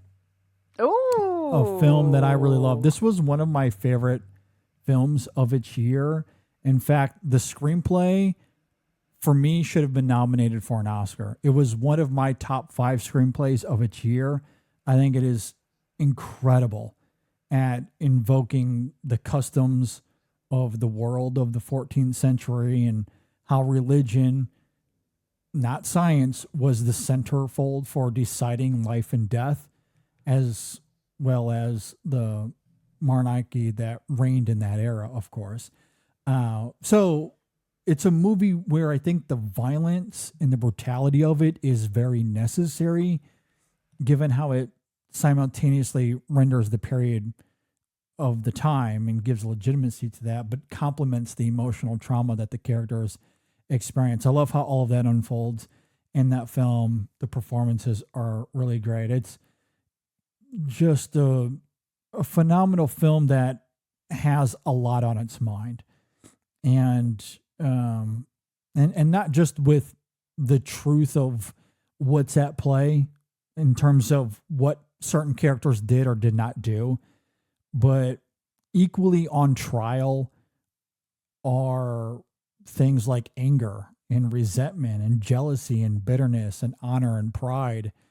Like all of that is on trial in this movie with many of these characters. And yeah, I love how deeply visceral all of that is in the film. And also I love how that sophistication rubs up with this other quality that I've already talked about with Ridley Scott, in the sense that he just doesn't give a shit sometimes. Like he's just his own filmmaker. And I say that to say it's why I love things like the accents in that movie. Because he just doesn't care. He's like, you're either going to like this or you're not. We're not trying to be we're trying to be period accurate to immerse you enough into this, but we're also not going to speak French to you. So you're either along with the Boston accents or you're not. And I love that ego in him. I can't help myself. I admire it because I am so the opposite. I would never say that in a million years or pick my own movies as the best. It's incredible. So anytime I see that kind of ridiculous confidence, I'm like, man, I wish I could hone 10% of that energy. It's incredible. So I love that about The Last Duel as well. But primarily that screenplay, I think, absolutely rules. So I'm going to go with The Last Duel here. So that is another one I need to see still too. I can't believe it. I Oh haven't seen man, it. I know. I've seen half of my movies here. I know. Yeah, I'd be curious to hear what you think about The Last Duel. Yeah, it's one that I wanted to see. I was excited to see, and it just kind of time slipped away. And then you move on to the next year and new batch of films that you That's how it goes. have to binge and catch up on. So yeah, and I'm glad I was able to see that in a theater too. nice. Because it is kind of a long movie, but there's a lot going on with it, and it was nice to see an audience reaction to it. I think that's where the Ben Affleck stuff really works well. I can see sitting at home, maybe watching a screener of that going, that's just weird. But in a theater, in a crowd where people were laughing their asses off. Oh man.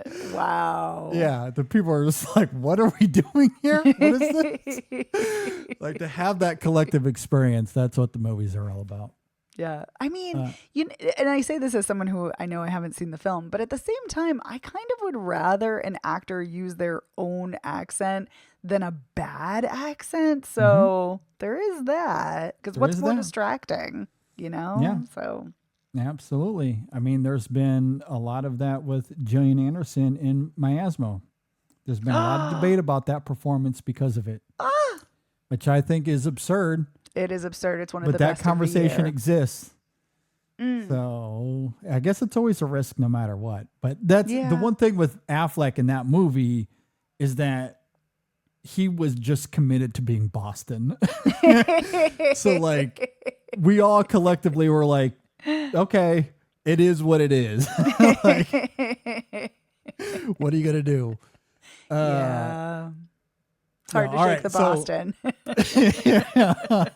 I gotta Incredible. Boston in 14th century France. say. God, Amazing. amazing. We don't have a lot of extra time. In fact, we need to get out of here. I will say, because there were a few others here that I did want to quickly go to bat for. I'll just say the director's cut for Kingdom of Heaven, I think, is actually very, very good. It is much better than the theatrical cut, which is why I am still very interested in the director's cut for Napoleon. Word on the street is that the director's cut doesn't enhance Napoleon all that much comparatively to something like Kingdom of Heaven, but I haven't seen it yet, so I don't know. Robin Hood, I think, is a little underrated as well. And I do kind of wonder if there's been a little bit of revisionist history with that film, a la Transformers and some of the other films we've talked about, just because the filmmaking behind it is so much more in the vein of what we've seen this year and what the younger demographic has gravitated toward and how they've driven that discourse. It's a big movie. There's lots of scale to it that's more in line with the Odyssey than a lot of other CGI soupy kind of movies. So that one's got a little bit of revisionist history to it there. And then also, I just have to shout out All the Money in the World. Did you see All the Money in the World in 2017? I did not. Yeah, it's not Ridley Scott's best movie by any stretch of the imagination, but it is fine. And of course, it's notable because it's a movie that originally starred Kevin Spacey. And famously, he reshot all of the Kevin Spacey scenes with Christopher Plummer 2 months before the movie came out. Yep. And then edited all of that together to make a movie that's not just watchable, but good. Incredible. That is a daunting feat. Yeah. Just phenomenal to be able to pull that off. Like, it takes an experienced director that knows exactly what that character is. And who knows what the Kevin Spacey performance was, but Plummer is pretty great in it too. Pretty great. Anyway, all that said, if you agree or disagree with anything we had to say here on Ridley Scott, we would love to know. And of course, let us know which team that you liked more. Just to reiterate one more time, Megan had Alien, Gladiator, G.I. Jane, Legend, and Prometheus. I had Blade Runner, Thelma and Louise, Black Hawk Down, The Martian, and The Last Duel. So let us know which team you liked more. And we'll put out a poll later on in the week on social media, as I noted. Before we get out of here, just a reminder, please subscribe to the show. Really helps get the show out there. So if you can subscribe, we would really appreciate it. We will have reviews this week of Tony. We're going to be talking a little Tony, a little Anthony Bourdain, that biopic that came out over the weekend. And also Coyote versus Acme, which is coming out this weekend. Megan and I have both seen that. We'll give that a review, so you can be on the lookout for that. And Shadon's been traveling a lot lately, so we've missed Chasing the Gold the last 2 weeks. Hopefully we'll have a new episode at the end of the week. But she's been very, very busy. Also, a happy belated birthday to Shadon, who she had a birthday this last week. So happy birthday to Shadon. Happy birthday, Shadon. All right. Well, with that said, we will get out of here. Thanks for listening, everybody. Thanks for watching. We'll see you next time on the In Session Film Podcast.